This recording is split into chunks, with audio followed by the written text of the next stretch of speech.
Di sebuah pasar yang ramai, di mana setiap timbangan berdetak bagai jantung kehidupan, tersembunyi sebuah kisah kelam.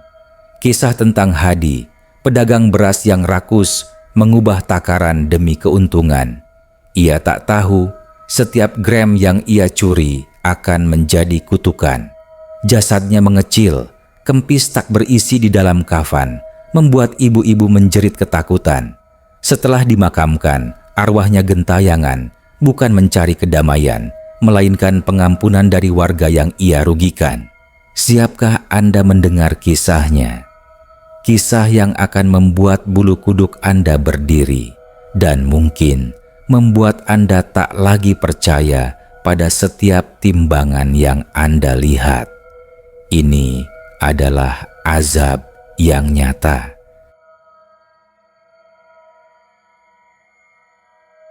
Pagi itu, Mentari belum sepenuhnya menampakkan diri. Namun, hiruk-pikuk pasar Tenggilis sudah dimulai. Aroma bumbu dapur bercampur dengan bau tanah basah akibat siraman dini hari. Di lapaknya yang agak tersembunyi, Bapak Hadi sibuk menata karung-karung berasnya. Postur tubuhnya yang kurus dan sorot matanya yang tajam seringkali membuat pembeli merasa segan. Namun, di balik wajahnya yang tampak lugu, tersimpan niat busuk yang telah lama ia pelihara. Sudah bertahun-tahun, Bapak Hadi berdagang beras di pasar Tenggilis. Awalnya, ia dikenal sebagai pedagang yang jujur dan ramah. Pelanggannya banyak, rezekinya pun lancar. Namun, seiring waktu, rasa tamak mulai menggerogoti hatinya. Bisikan-bisikan halus, seperti rayuan iblis, mulai merasuk ke dalam pikirannya. Apa salahnya sedikit saja mengurangi takaran? Tidak akan ada yang tahu. Bisikan itu berulang kali terdalam di benaknya. Maka, dimulailah kebiasaan buruk itu. Secara perlahan, namun pasti, Bapak Hadi mulai memodifikasi timbangannya. Bukan dengan mengubah angka di jarum penunjuk, melainkan dengan menyelipkan selembar tipis seng di bawah piringan timbangan. Teknik ini terbilang licik dan sulit dideteksi oleh mata awam. Selembar seng itu memang sangat tipis, namun cukup untuk membuat setiap kilogram beras yang ia jual berkurang beberapa gram. Sedikit demi sedikit, lama-lama menjadi bukit. Keuntungan haram yang ia raup dari kecurangan itu semakin melimpah. Pembeli, terutama para ibu rumah tangga yang selalu berbelanja di lapaknya, tidak menyadari kecurangan ini. Mereka tetap percaya pada Bapak Hadi yang selalu memasang senyum ramah. Meski senyum itu kini diwarnai kebohongan. Ibu Sinta, seorang pelanggan setia yang sudah puluhan tahun membeli beras dari Bapak Hadi, pernah sesekali merasa ada yang aneh. "Berasnya cepat habis ya Pak Hadi, padahal saya beli 10 kilo, keluhnya suatu hari. Bapak Hadi hanya tersenyum simpul. "Mungkin nasinya lebih pulen Bu, jadi makannya lebih banyak." Ibu Sinta hanya mengangguk, percaya saja. Namun, kecurangan Bapak Hadi tidak luput dari pandangan mata batin. Mbah Darmo, seorang sesepuh di kampung sebelah yang dikenal memiliki indera keenam yang tajam, seringkali merasakan aura negatif yang kuat setiap kali melewati lapak Bapak Hadi. Mbah Darmo pernah mencoba menasihati Bapak Hadi secara tidak langsung. "Hati-hati Le, setiap perbuatan, baik atau buruk, pasti ada balasan setimpalnya," ujar Mbah Darmo suatu sore, sembari menatap tajam ke arah timbangan Bapak Hadi. Bapak Hadi hanya tertawarnya, menganggap ucapan Mbah Darmo sebagai banyolan orang tua. Malam harinya, setelah lelah berdagang, Bapak Hadi pulang ke rumahnya yang sederhana. Istrinya, Ibu Kartini, seorang wanita yang sabar dan taat beribadah, tidak pernah tahu menahu tentang praktik curang suaminya. Bapak Hadi selalu menyembunyikan uang hasil kecurangannya di tempat tersembunyi. Tak pernah ia campurkan dengan uang hasil penjualan yang jujur. Ia bahkan seringkali memberikan sumbangan ke masjid dan panti asuhan, seolah ingin membersihkan dosa-dosanya. Namun, hati nuraninya tahu, amalan itu tidak akan pernah bisa menghapus noda hitam yang telah ia torehkan. Beberapa hari kemudian, keanehan mulai terjadi. Bapak Hadi seringkali merasa sesak napas di malam hari. Terkadang, ia mendengar bisikan-bisikan aneh yang hanya bisa didengarnya sendiri. Bisikan itu bukan lagi rayuan iblis untuk berbuat curang, melainkan suara-suara lirih yang merintih, seolah meminta pertanggungjawaban. Timbangan, timbangan. Suara itu berulang kali menggaung di telinganya, membuatnya tak bisa tidur nyenyak. Ia mulai merasa paranoid, curiga pada setiap orang yang menatapnya. Wajah para pembeli yang dulu ia pandang sebagai target keuntungan, kini tampak seperti hakim yang siap menghakiminya. Badannya mulai kurus, nafsu makannya menghilang. Ibu Kartini khawatir melihat kondisi suaminya yang semakin memprihatinkan. Ia mencoba membujuk Bapak Hadi untuk berobat ke dokter, namun Bapak Hadi selalu menolak. "Tidak apa-apa, Bu, mungkin hanya kelelahan," kilahnya. Padahal ia tahu penyakit yang ia derita bukanlah penyakit fisik biasa. Itu adalah penyakit hati yang perlahan namun pasti menggerogoti jiwanya. Kecurangan yang ia lakukan telah menimbulkan beban mental yang luar biasa. Ia merasa dihantui oleh setiap gram beras yang ia curi, setiap sen uang haram yang ia kumpulkan. Suatu siang, saat ia sedang menimbang beras untuk seorang pelanggan, tangannya tiba-tiba bergetar hebat. Jarum timbangan seolah bergerak sendiri, menunjukkan angka yang jauh lebih rendah dari seharusnya. Pelanggan itu menatapnya bingung. Bapak Hadi buru-buru mengoreksi, berpura-pura ada kesalahan pada timbangan. Namun, keringat dingin mulai membasahi dahinya. Ia tahu ini bukan kebetulan. Ini adalah awal dari pembalasan. Bisikan-bisikan itu semakin jelas terdengar, seolah memenuhi seluruh lapaknya. Bukan hanya suara rintihan, kini ada suara tawa mengejek yang menyeramkan. Tawa itu seolah berasal dari setiap karung beras yang ia jual, dari setiap butir beras yang ia curi. Bapak Hadi menutup telinganya rapat-rapat, namun suara itu tetap menembus. Ia mulai gemetar, pandangannya kabur. Rasa takut yang amat sangat mencengkeram hatinya. Ia tahu saatnya telah tiba. Malam itu, Bapak Hadi terlelap dalam tidur yang gelisah. Gelapnya malam seolah menjadi tirai yang menyingkap tabir kegelapan dalam dirinya. Ia bermimpi. Bukan mimpi indah tentang kekayaan yang melimpah, melainkan mimpi buruk yang begitu nyata dan mengerikan. Dalam mimpinya, ia berdiri di sebuah pasar yang gelap gulita. Tidak ada satupun pedagang atau pembeli, hanya ada deretan lapak kosong yang diselimuti kabut tebal. Tiba-tiba, dari kegelapan, muncul sosok-sosok bayangan hitam yang tak terhitung jumlahnya. Mereka semua menatapnya dengan mata menyala, tanpa ekspresi, namun memancarkan kemarahan yang luar biasa. Sosok-sosok itu mulai mendekat, perlahan namun pasti. Bapak Hadi mencoba lari, namun kakinya seolah terpaku di tanah. Tubuhnya kaku, mulutnya terkunci, tak mampu berteriak. Semakin dekat sosok-sosok itu, semakin jelas ia melihat detailnya. Mereka adalah para pembeli yang selama ini ia curangi. Wajah-wajah yang dulu penuh senyum kini berubah menjadi topeng penderitaan dan dendam. Salah satu sosok yang paling dekat dengannya mengangkat tangan kurusnya. Di tangannya, ia memegang sebuah timbangan tua yang jarumnya menunjuk angka 0 besar. Dari timbangan itu terdengar suara bisikan, "Timbanganmu tidak adil, Hadi. Timbanganmu tidak adil." Suara itu bergema, menggetarkan seluruh pasar. Tiba-tiba, ribuan butir beras mulai berjatuhan dari langit, menimpa tubuh Bapak Hadi. Butir-butir beras itu bukan lagi beras putih bersih, melainkan beras busuk yang berbau anyir. bercampur dengan belatung yang menggeliat. Bapak Hadi berteriak histeris dalam mimpinya, mencoba mengibaskan butiran beras menjijikan itu. Namun semakin ia mengibaskan, semakin banyak pula beras yang menimpanya. Ia merasa sesak, seperti terkubur hidup-hidup di bawah tumpukan beras busuk. Tiba-tiba, salah satu sosok bayangan hitam mendekat lagi. Sosok itu adalah seorang wanita tua yang dulu sering membeli beras darinya dalam jumlah besar. Wanita itu menatapnya dengan tatapan kosong, lalu mengangkat tangannya dan menunjuk ke arah dada Bapak Hadi.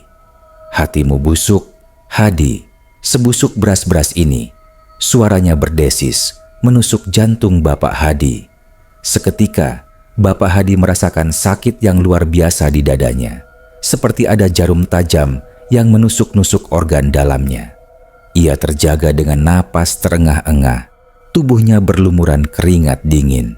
Jam dinding menunjukkan pukul 3 pagi. Udara malam terasa dingin, namun Bapak Hadi merasa seluruh tubuhnya terbakar. Mimpi buruk itu terasa begitu nyata, meninggalkan jejak ketakutan yang mendalam di hatinya. Bapak Hadi tak bisa tidur lagi. Ia bangkit dari tempat tidur, menuju kamar mandi, dan membasuh wajahnya dengan air dingin. Di cermin, ia melihat pantulan dirinya. Wajahnya pucat pasi, matanya cekung, dan di bawah matanya terdapat lingkaran hitam yang tebal. Ia tampak lebih tua dari usianya. Ketakutan itu semakin menjadi-jadi. Ia tahu mimpi itu bukan sekadar bunga tidur. Itu adalah pertanda. Keesokan harinya, Bapak Hadi memutuskan untuk tidak pergi ke pasar. Untuk pertama kalinya dalam puluhan tahun, lapak berasnya kosong. Ibu Kartini terkejut. "Ada apa, Pak? Kok tidak ke pasar?" tanyanya khawatir. Bapak Hadi hanya menggeleng lemah. "Badanku tidak enak, Bu. Sepertinya mau demam." Padahal ia sedang dihantui rasa takut yang luar biasa.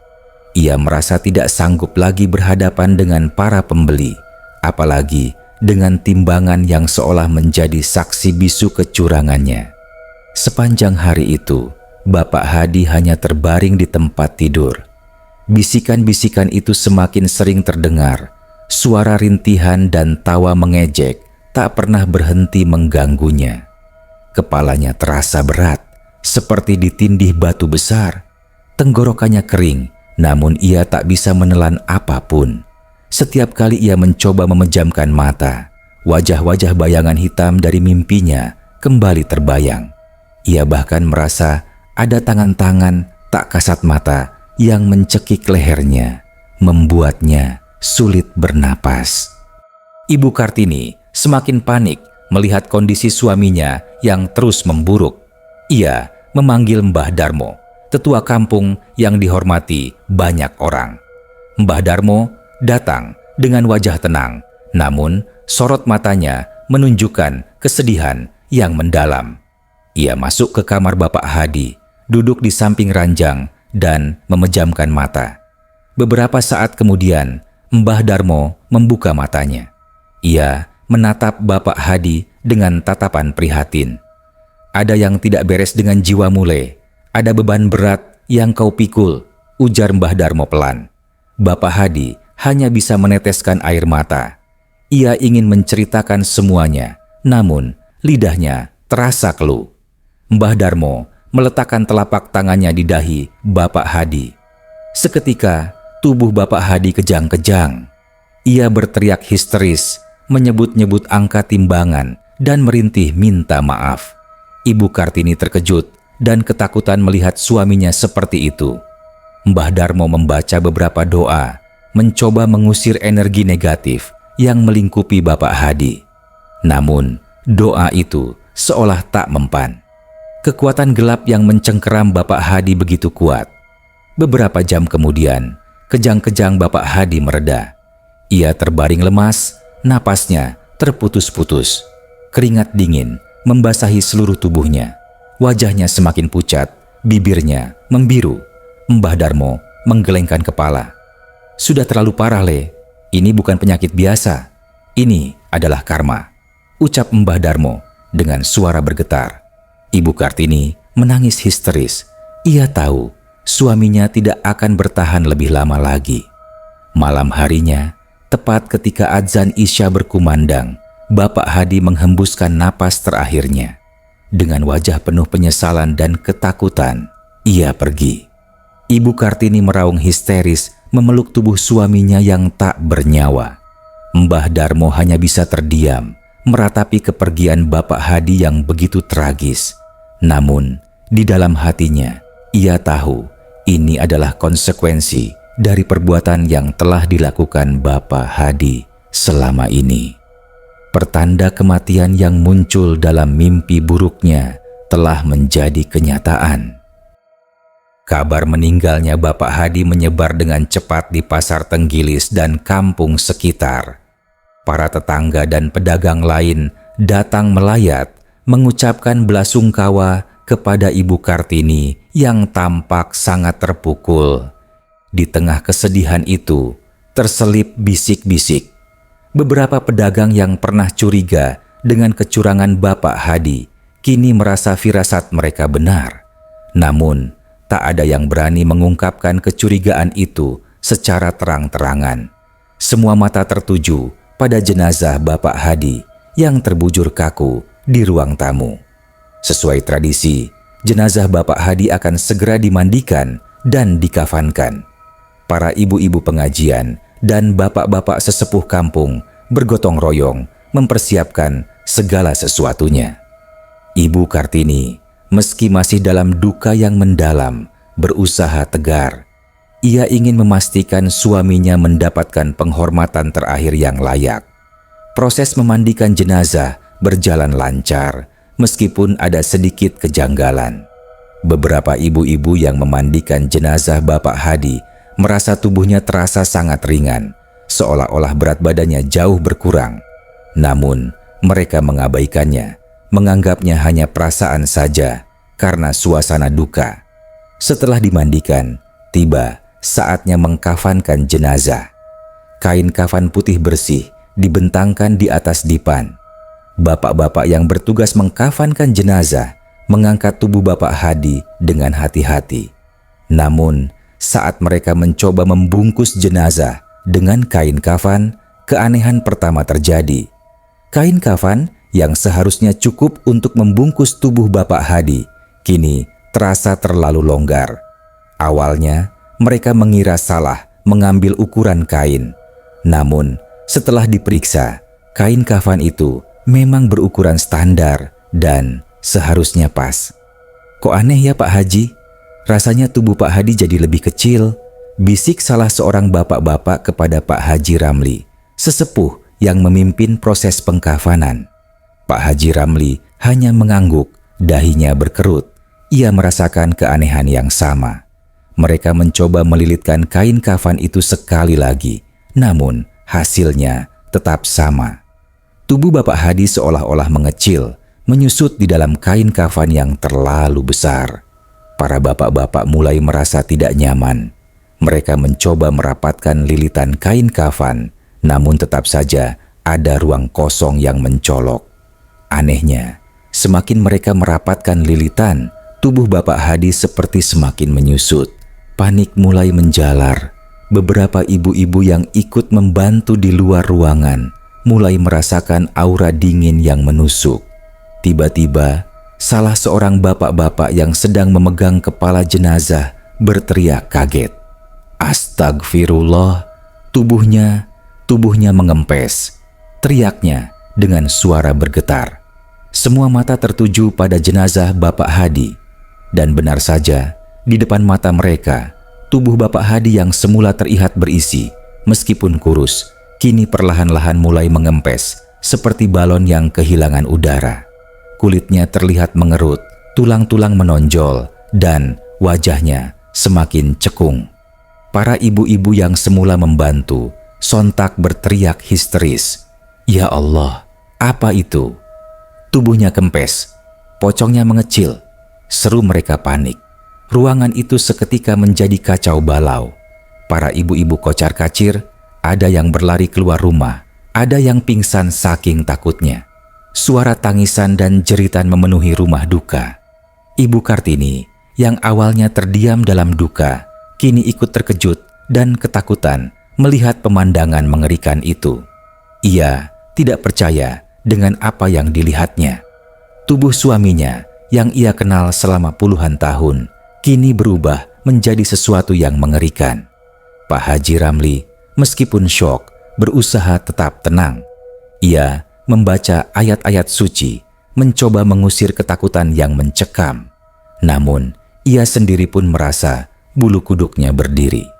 Peristiwa ini belum pernah ia saksikan sepanjang hidupnya. Mbah Darmo yang juga hadir hanya bisa menggelengkan kepala. Sudah kuduga, ini balasan dari perbuatannya, bisiknya pelan namun terdengar jelas oleh beberapa orang di dekatnya. Dengan susah payah, para bapak-bapak mencoba menyelesaikan proses pengkafanan. Tubuh Bapak Hadi terus menyusut, membuat kain kafan semakin terlihat longgar. Mereka akhirnya berhasil membungkus jenazah dengan beberapa lapis kain kafan, meskipun hasilnya tidak sempurna. Bentuknya tidak lagi menyerupai tubuh manusia pada umumnya. Lebih mirip gumpalan kain yang tidak beraturan, namun masih dapat dikenali sebagai pocong. Ketakutan dan kengerian menyelimuti seluruh warga yang menyaksikan kejadian itu. Bisik-bisik mulai berubah menjadi gosip yang menyebar cepat. Itu pasti azab karena Pak Hadi curang. Badannya kempes karena mengurangi takaran. Kata-kata itu bertebaran, menciptakan aura seram yang semakin kuat di sekitar jenazah Bapak Hadi. Semua orang merasa ngeri, namun juga penasaran. Mereka ingin tahu apakah azab itu akan berhenti di sini ataukah akan berlanjut hingga ke liang lahat. Suasana pemakaman di TPU Keputih Siang itu terasa mencekam. Langit mendung, seolah turut berduka atau mungkin seolah menjadi saksi bisu atas peristiwa tak biasa yang akan terjadi. Meskipun diliputi rasa takut akibat kejadian di rumah duka, warga tetap berdatangan untuk mengantarkan jenazah Bapak Hadi ke tempat peristirahatan terakhirnya. Mereka berbaris rapi, namun jarak antar mereka terasa sedikit lebih lebar dari biasanya, seolah ada batas tak terlihat yang mereka jaga dari keranda jenazah. Keranda Bapak Hadi diusung perlahan menuju liang lahat yang sudah digali. Beberapa bapak-bapak, termasuk Pak Haji Ramli dan Mbah Darmo, memimpin prosesi. Di balik wajah-wajah serius mereka, tersimpan ketegangan yang tak terbendung. Semua orang bertanya-tanya, apakah keanehan akan terulang lagi di pemakaman ini? Ketika keranda diletakkan di dekat liang lahat, Ibu Kartini dengan sisa-sisa kekuatannya menatap kosong ke arah lubang kuburan. Air matanya sudah kering, digantikan oleh rasa ngeri yang menusuk. Ia masih terbayang-bayang dengan tubuh suaminya yang mengempes saat dikafankan. Para penggali kubur mulai menurunkan jenazah Bapak Hadi ke dalam liang lahat. Dengan hati-hati, mereka mengangkat pocong yang bentuknya tak lagi menyerupai manusia itu. Kain kafan yang longgar dan kempis membuat proses penurunan menjadi lebih sulit. Beberapa kali, pocong itu hampir terlepas dari pegangan mereka, seolah ada kekuatan tak kasat mata yang menariknya. Saat pocong Bapak Hadi menyentuh dasar liang lahat, keanehan kembali terjadi. Tanah di sekitar liang lahat tiba-tiba bergetar, meskipun tidak ada gempa. Getaran itu kecil, namun cukup membuat beberapa orang terhuyung. Dan kemudian terdengar suara. Bukan suara teriakan atau rintihan, melainkan bisikan. Bisikan itu sangat pelan, namun jelas terdengar oleh mereka yang berdiri di dekat liang lahat. Kurang, masih kurang. Bisikan itu berulang-ulang, seolah datang dari dalam tanah, dari dalam liang lahat itu sendiri. Suara itu begitu dekat, begitu menyeramkan, membuat bulu kuduk merinding. Para penggali kubur sontak meloncat keluar dari liang lahat wajah mereka pucat pasi. Suara apa itu? Astagfirullah. Ada yang berbisik. Seru mereka panik. Para pelayat yang mendengar bisikan itu ikut ketakutan. Beberapa wanita langsung memegang erat lengan suami atau kerabat mereka. Anak-anak kecil yang ikut dibawa ke pemakaman mulai menangis ketakutan. Suasana yang tadinya mencekam kini berubah menjadi panik. Pak Haji Ramli mencoba menenangkan warga. "Tenang, tenang, mari kita doakan saja," ujarnya, meskipun suaranya sendiri terdengar sedikit bergetar. Mbah Darmo maju ke depan liang lahat, memejamkan mata dan merapal doa-doa. Ia merasakan energi negatif yang begitu kuat terpancar dari dalam kuburan itu. Bisikan, "Kurang, kurang, masih kurang," terus berlanjut, semakin jelas terdengar. Seolah-olah tanah itu sendiri menuntut sesuatu, belum puas dengan apa yang telah diberikan. Suara itu seperti desahan panjang, berat, dan penuh penderitaan. Di tengah kepanikan itu, salah seorang penggali kubur yang lebih berani mencoba melihat ke dalam liang lahat. Ia memberanikan diri menunduk, dan apa yang dilihatnya membuat ia nyaris pingsan. Pocong Bapak Hadi yang seharusnya terbaring diam kini terlihat sedikit bergerak. Bukan bergerak karena kejang, melainkan seperti sedang menggeliat, seolah tidak nyaman di dalam kuburnya. Dan dari dalam kain kafan yang longgar, ia melihat sesuatu yang mengerikan. Sebuah retakan kecil seperti celah muncul di bagian kepala pocong. Dari celah itu, ia bisa melihat sedikit bagian dalam tubuh Bapak Hadi yang kini terlihat kosong, seolah tak berisi. "Ya Allah, ya Tuhan kami," bisiknya, lalu segera mundur. Mbah Darmo yang merasakan getaran aneh dari liang lahat tahu bahwa ini adalah manifestasi dari penyesalan dan azab yang masih terus berlanjut. Ia teringat akan bisikan-bisikan yang sering mengganggu Bapak Hadi sebelum meninggal, bisikan tentang timbangan yang tak adil. Kini, bisikan itu seolah berpindah, menggaung dari liang lahat, menuntut penggenapan atas setiap kekurangan yang dulu pernah ia ciptakan. Dengan sisa keberanian yang ada, para bapak-bapak segera menimbun liang lahat dengan tanah. Mereka bekerja cepat, seolah ingin segera mengakhiri penderitaan yang terlihat dan terdengar itu. Setiap kali tanah ditimbun, bisikan "kurang, kurang" semakin terdengar parau, semakin lirih, hingga akhirnya menghilang, tertutup oleh tumpukan tanah merah. Namun, meskipun suara itu menghilang, kengeriannya tidak. Para pelayat meninggalkan pemakaman dengan langkah tergesa-gesa. Peristiwa di liang lahat itu telah meninggalkan trauma mendalam bagi mereka. Kisah tentang tubuh Bapak Hadi yang mengempes dan liang lahat yang berbisik segera menjadi cerita horor yang menyebar dari mulut ke mulut, dari Pasar Tenggilis hingga pelosok Surabaya. Semua orang percaya ini adalah azab nyata bagi pedagang yang berani bermain-main dengan takaran. Azab yang tidak hanya menimpa jasadnya, tetapi juga rohnya yang kini terkunci dalam penyesalan abadi. Sejak pemakaman Bapak Hadi, ketenangan Pasar Tenggilis dan kampung sekitarnya seolah direnggut paksa.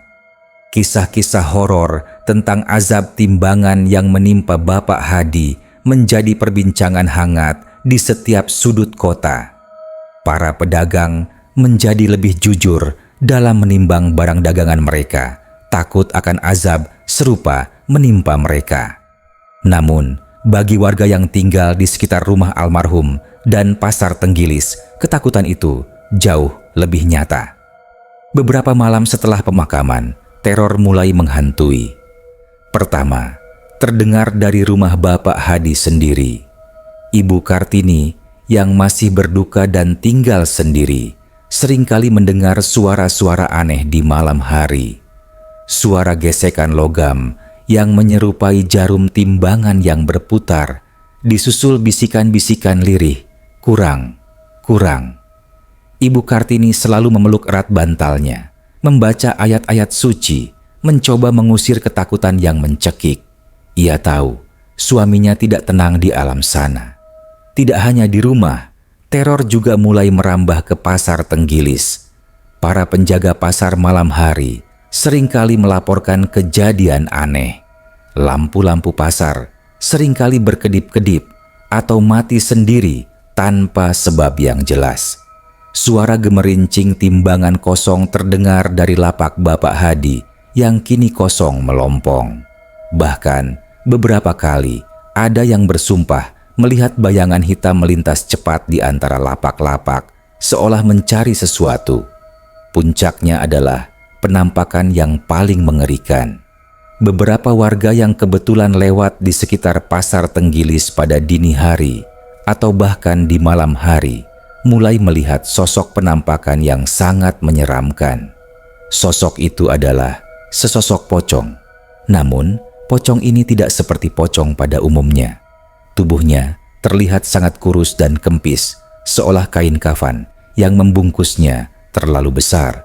Wajahnya tidak terlihat jelas, hanya samar-samar, tampak cekung, dan penuh penderitaan. Penampakan itu seringkali terlihat di dekat bekas lapak beras Bapak Hadi. Pocong itu tidak bergerak terlalu banyak, hanya berdiri diam, kadang sedikit menggeliat, seolah merasa tidak nyaman dalam kain kafannya yang longgar. Namun, yang paling menyeramkan adalah suaranya. Pocong itu tidak berteriak atau meraung, melainkan berbisik. Bisikan itu sangat pelan, namun penuh dengan kesedihan dan penyesalan. "Maafkan aku, maafkan aku telah mengurangi, maafkan aku." Bisikan maaf itu seringkali diselingi dengan suara tangisan lirih yang memilukan. Beberapa warga yang berani mendekat atau terpaksa mendekat karena jalanan sepi, bersumpah melihat pocong itu mengulurkan tangan kempisnya, seolah meminta sesuatu atau mungkin meminta pengampunan. Salah satu saksi mata yang paling syok adalah Pak Slamet, seorang tukang becak yang sering mangkal di dekat pasar. Suatu malam, ia sedang menunggu penumpang. Sekitar pukul 2 dini hari, ia melihat sosok pocong itu berdiri di depan lapak Bapak Hadi. Pak Slamet mengira itu hanya halusinasi atau lelucon. Namun, ketika pocong itu menoleh ke arahnya, Pak Slamet langsung pucat pasi. Ia melihat mata pocong itu, meski samar, memancarkan kesedihan yang tak terhingga.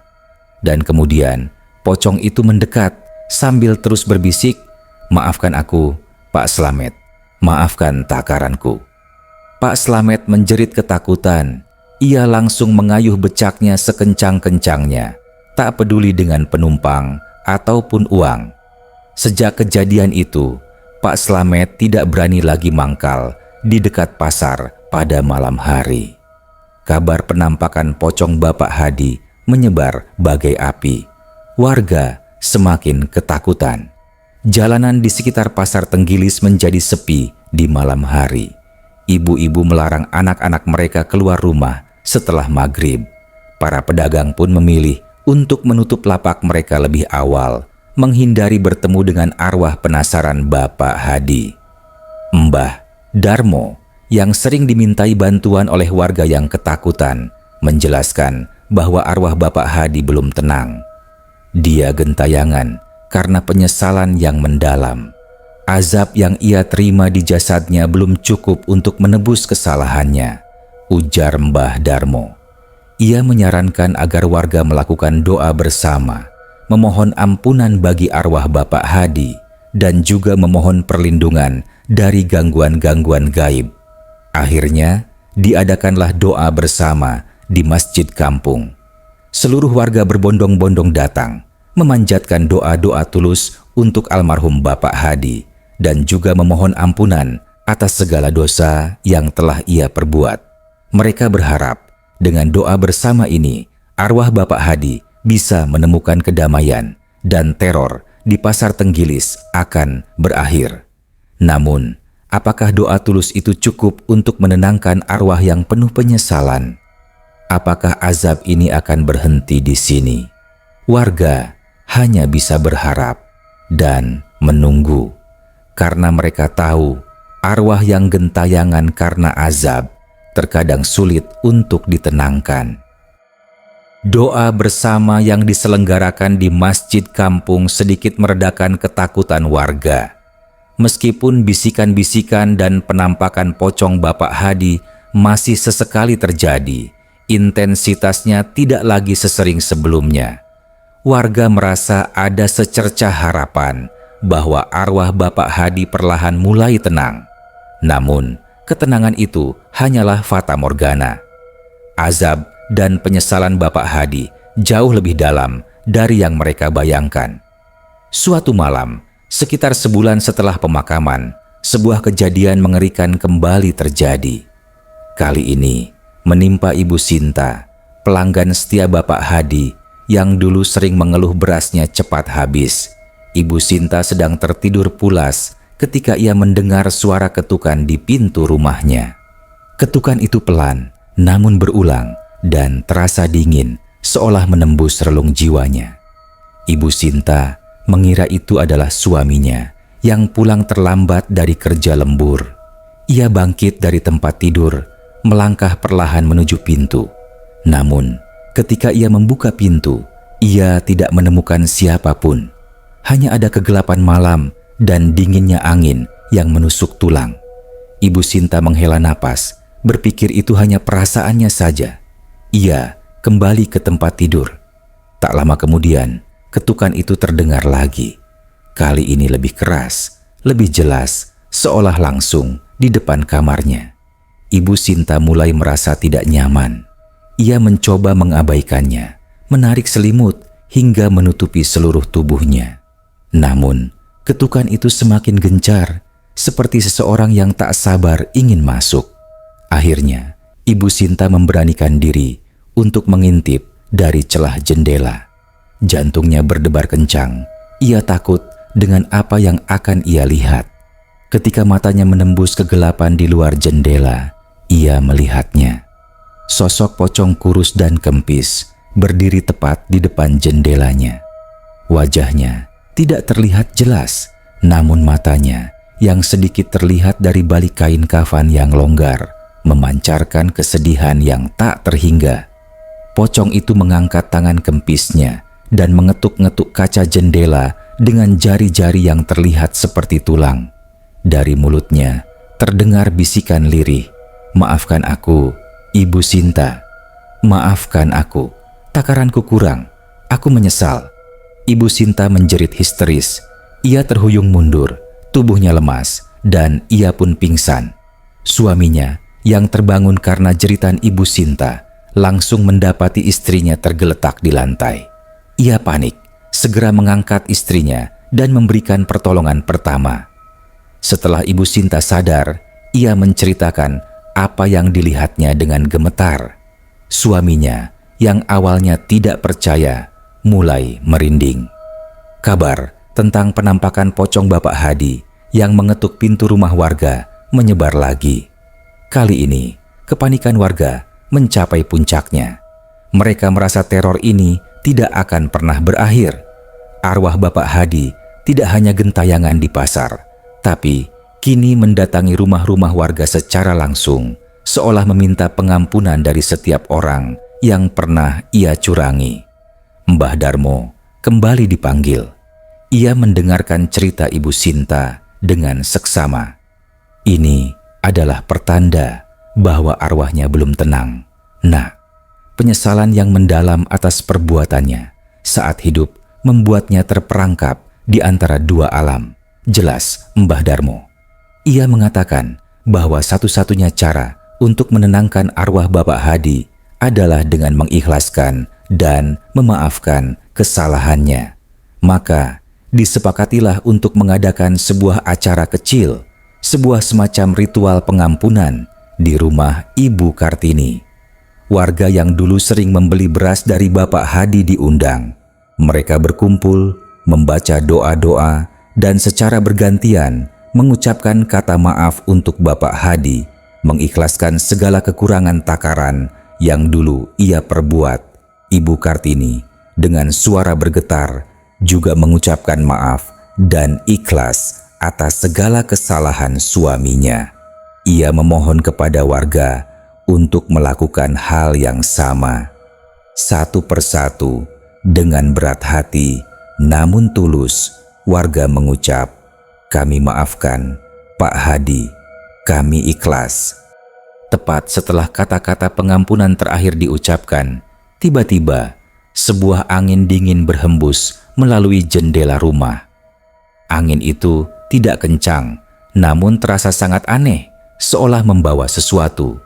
Lalu, dari sudut ruangan terdengar suara bisikan terakhir, yang kali ini terdengar lebih tenang, lebih ringan, seolah beban berat telah terangkat. Terima kasih, bisikan itu lirih, lalu menghilang, lenyap bersama angin dingin. Setelah malam itu, penampakan pocong Bapak Hadi tak pernah lagi terlihat. Suara-suara timbangan di pasar juga menghilang. Pasar Tenggilis kembali ramai dan damai, meskipun bayangan akan kisah azab Bapak Hadi akan selalu menjadi pengingat bagi setiap pedagang untuk berbuat jujur. Namun, di balik semua kedamaian itu, ada satu hal yang tak pernah hilang. Setiap kali ada pedagang yang mencoba curang dengan timbangannya di pasar Tenggilis, mereka akan selalu merasa dingin di punggung mereka, seolah ada sepasang mata tak terlihat yang mengawasi. Dan jika mereka berani melanjutkan niat curang itu, di tengah malam yang sunyi, mereka akan mendengar ketukan pelan di pintu rumah mereka, disusul bisikan lirih, "Kurang, kurang." Sebuah pengingat abadi bahwa di dunia ini, setiap perbuatan, baik atau buruk, pasti ada balasan setimpalnya. Dan terkadang, balasan itu datang dalam wujud yang paling menyeramkan, menghantui hingga ke liang lahat. Kisah Bapak Hadi adalah bukti nyata bahwa kejujuran adalah mata uang yang tak ternilai, dan kecurangan adalah pintu gerbang menuju azab yang tak berkesudahan. Ini adalah kisah nyata yang terukir dalam memori warga Surabaya, menjadi legenda yang menyeramkan. Kisah Bapak Hadi, pedagang beras dari pasar Tenggilis, mungkin telah berakhir. Namun, gemanya masih terasa, bisikannya masih menghantui. Ini bukan sekadar cerita seram pengantar tidur, melainkan peringatan nyata tentang harga sebuah kecurangan. Tubuh yang menyusut, kafan yang mengkhianati, liang lahat yang berbisik, hingga arwah yang gentayangan mencari maaf. Semua itu adalah konsekuensi yang tak terhindarkan dari setiap tindakan tak jujur. Jadi, lain kali Anda berbelanja atau bahkan saat Anda beraktivitas sehari-hari, ingatlah kisah Bapak Hadi. Ingatlah bahwa setiap perbuatan memiliki balasan. Keikhlasan dan kejujuran bukanlah sekadar nilai moral, melainkan sebuah perisai dari azab yang mungkin tak pernah terpikirkan. Sebab di dunia ini ada hal-hal yang jauh lebih menakutkan daripada sekadar hantu di malam hari, yaitu dosa yang tak terampuni dan penyesalan yang menghantui hingga akhir masa. Percayalah, kisah ini bisa terjadi pada siapa saja, kapan saja, dan di mana saja. Karena di sudut-sudut kota, di setiap denyut kehidupan, selalu ada cerita-cerita serupa yang menunggu untuk terungkap.